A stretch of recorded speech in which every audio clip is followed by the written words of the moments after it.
नमस्कार मित्रांनो, मी शिवराज काटे तुमचं स्वागत करतो या व्हिडिओमध्ये. आजच्या व्हिडिओमध्ये आपण जाणून घेणार आहोत ESBI मॉडेलविषयी.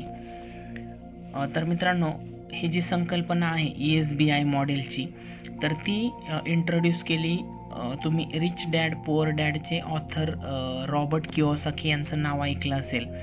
त्यांनी ही संकल्पना इंट्रोड्यूस केली. तर या व्हिडिओमध्ये आपण जाणून घेऊया सविस्तरमध्ये काय आहे ESBI मॉडेल. मित्रांनो, त्याच्या आधी मला तुम्हाला एक प्रश्न विचारायचा आहे. कदाचित हा प्रश्न तुम्हाला अनकम्फर्टेबल करेल. प्रश्न हा आहे की तुम्ही पैशासाठी काम करत आहात की पैसा तुमच्यासाठी काम करतोय. 99% लोक अजूनही पैसे कमवण्यासाठीच काम करतायत आणि फक्त 1% लोकांचे पैसे त्यांच्यासाठी काम करतायत. तर तुम्ही कुठे आहात? आता हे नेमकं हा प्रश्न जो काय आहे तो हे प्रेझेंटेशन संपत असताना तुमच्या लक्षामध्ये येईल की मी हा प्रश्न तुम्हाला का विचारला. तर आपण आत्ता जे स्क्रीनवर दिसतंय तुम्हाला employee, self employed, business owner आणि इन्व्हेस्टर यांना म्हटलं जातं ESBI मॉडेल किंवा कॅश फ्लो क्वाड्रंट सुद्धा म्हटलं जातं. रॉबर्ट कियोसाकी यांच्या मते जगामध्ये जेवढे लोक पैसे कमवतात ते या 4 पैकी एका क्वाड्रंटमधून पैसे कमवतात किंवा एकापेक्षा जास्त क्वाड्रंटमधून सुद्धा पैसे कमवू शकतात. जसं की आता आपण एक क्वाड्रंट पाहणार आहोत. ई म्हणजे एम्प्लॉईचा एक जॉब असतो, नोकरी असते आणि त्या ठिकाणी नोकरीला जॉबला गेल्यानंतर जितका जास्त वेळ तो एम्प्लॉई काम करेल तितका त्यांना जास्त पेमेंट किंवा जास्त सॅलरी मिळत असते. म्हणजे जर एखादा एम्प्लॉई 8 तास काम करत असेल तर त्यांना 8 तासानुसार पेमेंट मिळेल. 12 तास काम केलं तर 12 तासानुसार पेमेंट मिळेल आणि जर जॉबला गेले नाहीत तर कदाचित पेमेंट मिळणार नाही. तेच पुढची कॅटेगरी जर पाहिली आपण, पुढचं क्वाड्रंट, तर सेल्फ एम्प्लॉईड पर्सन म्हणजे एक असा व्यक्ती की ज्याचं स्वतःचं छोटा मोठा व्यवसाय वगैरे असतो, ज्याच्यामध्ये डॉक्टर्स येतात, लॉयर्स येतात, एखादे पार्लर रन करणारी लेडी येऊ शकते या कॅटेगरीमध्ये. त्यासोबत किराणा मालाचे दुकानदारसुद्धा या सेल्फ एम्प्लॉईड कॅटेगरीमध्ये असतात. जितका जास्त वेळ ते त्यांचं क्लिनिक, जास्त वेळ दुकान किंवा जास्त वेळ शॉप ओपन ठेवणार तर तितका जास्त वेळ कस्टमर त्यांच्याकडे येतील आणि कस्टमर जास्त आल्यानंतरच मग त्यांना इन्कम येईल. म्हणजे एम्प्लॉई आणि सेल्फ एम्प्लॉई हे दोन्हीसुद्धा त्यांचा स्वतःचा वेळ देत असतात आणि त्याच्या बदल्यात मग त्यांना पैसे किंवा पेमेंट मिळत असतं आणि हे ॲक्टिवली काम करत असतात, एम्प्लॉई आणि सेल्फ एम्प्लॉईड. म्हणून ह्या कॅटेगरीमधून तयार होणाऱ्या इन्कमला आपण ॲक्टिव्ह इन्कम म्हणतो. जर या कॅटेगरीमधील लोकांनी काम करणं बंद केलं तर इन्कम येणंसुद्धा बंद होईल. तेच राईट साईडला पाहणार आहोत आपण. तिसरी कॅटेगरी आहे business owner category. Business owner म्हणजे एक अशा व्यक्ती असतात की जे एका सिस्टीमच्या माध्यमातून लोकांकडून काम करून घेतात. या ठिकाणी सिस्टीम काम करते, तो इंडिव्हिज्युअल व्यक्ती किंवा इंडिव्हिज्युअल पर्सन नाही काम करत बिझनेस ओनरच्या कॅटेगरीमध्ये. आणि राईट साईडला आणखी चौथी कॅटेगरी म्हणजे इन्व्हेस्टर म्हणजे ज्यांच्याकडे ऑलरेडी पैसे असतात आणि ते पैसे एखाद्या ठिकाणी योग्य ठिकाणी इन्व्हेस्ट करून त्याच्यातून पैसे मिळवतात. राईट साईडमधले जे आहेत बिझनेस ओनर आणि इन्व्हेस्टर हे यांनी स्वतः काम करायची आवश्यकता नाही, म्हणून त्या कॅटेगरीमधून जे इन्कम जनरेट होतं त्याला आपण म्हणतो पॅसिव्ह इन्कम. आता हेच जर थोडासा जास्त विचार केला तर 95% लोक एम्प्लॉई आणि सेल्फ एम्प्लॉईड कॅटेगरीमध्ये काम करतात, ज्यांच्याकडे पूर्ण जगातील फक्त 5% संपत्ती आहे. आणि या उलट बिझनेस ओनर आणि इन्व्हेस्टर ही फक्त 5% लोक आहेत ज्यांच्याकडे संपूर्ण जगातील 95% संपत्ती आहे. त्यामुळं आत्ता प्रत्येकाची अशी इच्छाच असते किंवा असायलाच हवी की एम्प्लॉई आणि सेल्फ एम्प्लॉईड कॅटेगरीमधून बिझनेस ओनर कॅटेगरीमध्ये जाण्यासाठी काय करता येईल किंवा काय करू शकतो आपण. नेक्स्ट पाहणार आहोत मित्रांनो. जसं की सांगितलं, ई आणि एस एम्प्लॉईड आणि सेल्फ एम्प्लॉईड लोक जे असतात तर ते प्रत्येक दिवस फक्त कामासाठी जीवाचं रान करत असतात. वेळ इज इक्वल टू पैसा. जितका जास्त वेळ काम करणार तितके जास्त पैसे मिळवण्याची संधी त्यांच्याकडे असते. याला आपण म्हणतो ट्रॅपमध्ये अडकल्यासारखं होतं. आपल्या दिवसाचे प्रत्येक तास जे आहे तर ते आपण कंपनीसाठी, आपल्या कर्जासाठी, आपल्यावरती असलेल्या EMI साठी आपण काम करतो. म्हणजे आपण थोडक्यात पैशासाठी काम करतो. मग आपला जो पैसा आहे तो आपल्यासाठी कसा काम करेल, तर ते पुढच्या स्लाइडमध्ये पाहणार आहोत मित्रांनो आपण. जसं की पाहिलं ESBI मॉडेल हे रॉबर्ट कियोसाकी यांचं आयकॉनिक मॉडेल आहे. या ठिकाणी जसं सांगितलं 4 प्रकारची लोक दाखवली जातात, परंतु त्यांचं जे फायनान्शियल फ्रीडम मिळवण्याचं अंतर आहे ते खूप मोठं आहे.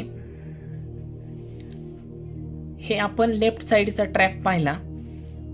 एम्प्लॉई पैसे मिळतात पण त्यांच्याकडे वेळ फार कमी असतो.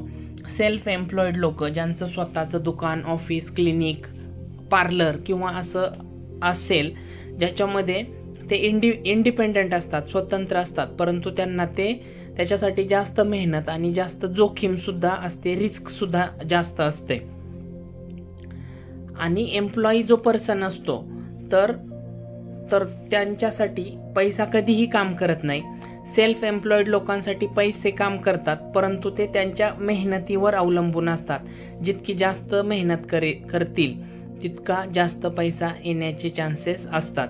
आणि लेफ्ट साईडचे म्हणजे ॲक्टिव्ह इन्कमवाले जे लोक असतात एम्प्लॉई आणि सेल्फ एम्प्लॉई कॅटेगरीमध्ये, ते टाईम इक्वल टू मनीसाठी कायम स्ट्रगल करत असतात. जितका जास्त वेळ काम, जितका जास्त वेळ देणार तितका जास्त इन्कम किंवा पैसे मिळणार. तेच जर आपण राईट साईडला पाहिलं तर बिझनेस ओनर आणि इन्व्हेस्टर कॅटेगरी, याच्यामध्ये बिझनेस ओनर काय करतात, एक सिस्टीम तयार करतात आणि त्या सिस्टीमच्या माध्यमातून पैसा कमवतात की जेणेकरून पैसे त्यांच्यासाठी काम करतील. आणि इन्व्हेस्टर ही अशी कॅटेगरी आहे की ज्यांच्याकडे ऑलरेडी खूप सारे पैसे असतात, खूप सारी संपत्ती असते आणि त्यांच्यासाठी पैसा काम करतो. म्हणजे ते वेळेचा वापर त्यांच्या स्वातंत्र्यासाठी करतात, आयुष्य पाहिजे तसं जगतात. आता माझा तुम्हाला एक प्रश्न आहे की राईट साईड लोकांचे पैसे त्यांच्यासाठी काम करतात, मग आपण राईट साईडला जाऊ शकतो का? तर कसं जाऊ शकतो, त्यासाठी काय केलं पाहिजे? आता हे जर कॅश फ्लो क्वाड्रंट आपण व्यवस्थित समजावून घेतला तर तो ॲक्शनमध्ये कसा आणता येईल आपल्याला, आपण कसं बिझनेस ओनर किंवा इन्व्हेस्टर या कॅटेगरीमध्ये जाऊ. तर ज्यावेळी आपण लेफ्ट साईड कॅटेगरीमध्ये असतो, एम्प्लॉई किंवा सेल्फ एम्प्लॉईड, आपलं स्वतःचं छोटा मोठा व्यवसाय असेल, काय असेल, किंवा आपण एखाद्या ठिकाणी जॉबला, नोकरीला असो, तर आपलं टाईम जे आहे तर तो आपण दुसऱ्याला दिलेला आहे. या उलट राईट साईडला असेल तर time is equal to freedom. Right साईडला म्हणजे बिझनेस ओनर किंवा इन्व्हेस्टर कॅटेगरीमध्ये असेल तर तुमचा पैसा तुम्हाला स्वतंत्रता, सुरक्षितता आणि वेल्थ देतो.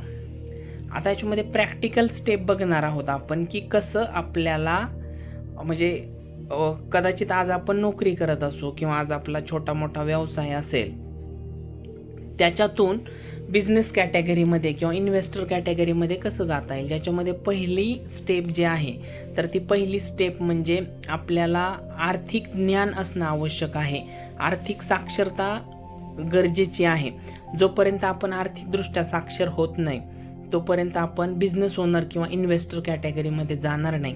दुसरी गोष्ट, कदाचित आपला जो काही सध्या चालू आहे व्यवसाय, नोकरी, तो डिस्टर्ब न करता इतर साईड इन्कम कशातून मिळू शकतो किंवा साईड इन्कमची जे काही साधने असतील ते शोधायचा आपण प्रयत्न केला पाहिजे. त्यासोबत छोटा मोठा आणखी एखादा व्यवसाय, व्यापार चालू करणं गरजेचं आहे. आणि सगळ्यात महत्त्वाचं म्हणजे इन्व्हेस्ट इन असेट्स. असेट्स म्हणजे मालमत्ता, म्हणजे अशी गोष्ट ज्याच्यातून आपल्यासाठी पैसे निर्माण होतील. आणि लायबिलिटीज म्हणजे देणेदारी किंवा कर्ज ज्याला आपण म्हणू शकतो. असेट्स म्हणजे मालमत्ता, अशा ठिकाणी गुंतवणूक झाली पाहिजे, अशा ठिकाणी पैसे गुंतवले पाहिजे ज्याच्यातून पैसे पुन्हा निर्माण होतील.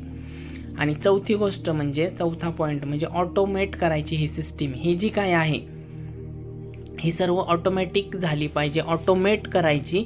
कदाचित ती आज ऑटोमेट करणं शक्य नसेल, परंतु 1 वर्षानंतर, 2 वर्षानंतर, 5 वर्षानंतर ती जरी ऑटोमेट करता आली तरी आपल्याला ॲक्टिवली काम करण्याची आवश्यकता लागणार नाही. हे सोपे आहे, पण फक्त डिसिप्लिन पाहिजे आपल्याकडे ते सर्व करण्यासाठी. नंतर नेक्स्ट स्लाईडमध्ये आपण बघणार आहोत. आजचा दिवस जो आहे तर तो तुमचा पहिला दिवस आहे. या ESBI मॉडेलनुसार आपण काय करू शकतो, तर आपण आपला माइंडसेट करू शकतो. मित्रांनो, 1 कोटीची संपत्ती बनवण्याचा तुम्ही माइंडसेट बनवू शकता, कारण 1 कोटी हा फक्त नंबर नाही आहे, तर तो माइंडसेट आहे. ही संपत्ती बनवण्याविषयी मी बोलतोय. आणि जर तुम्ही राईट साईडकडे धाडसाने पाऊल ठेवले तर पैसा तुमच्यासाठी काम करेल आणि तुमचं जीवन नक्कीच बदलेल. मित्रांनो, आपण या प्रेझेंटेशनच्या शेवटाकडे चाललेलो आहोत. जर तुम्हाला राईट साईडवर जाण्याचं स्टेप बाय स्टेप मार्गदर्शन हवं असेल तर हा जो चॅनल आहे या चॅनलला नक्की सबस्क्राईब करा. कमेंटमध्ये लिहा की मी राईट साईडवर जाणार आहे, मी तयार आहे. आणि जर तुम्ही ॲक्शन घेतली तरच फायनान्शियल फ्रीडमची पहिली स्टेप असेल. मित्रांनो, आजच्या व्हिडिओमध्ये एवढंच. या व्हिडिओविषयी जर काही शंका असेल, जरी काही जाणून घ्यायचं असेल किंवा काही समजलं नसेल तरी तुम्ही कमेंटमध्ये कमेंट करू शकाल. आणि हा व्हिडिओ आवडला असेल तर तुम्ही तुमच्या मित्रांच्या समवेत किंवा इतरांशी ज्यांना तुम्हाला वाटतं की ESBI मॉडेल म्हणजे काय आहे किंवा आजपर्यंत आपण कुठल्या भ्रमामध्ये करत आलेलो आहोत, तर त्यांना तुम्ही ते शेअर करू शकता. Thank you very much. धन्यवाद.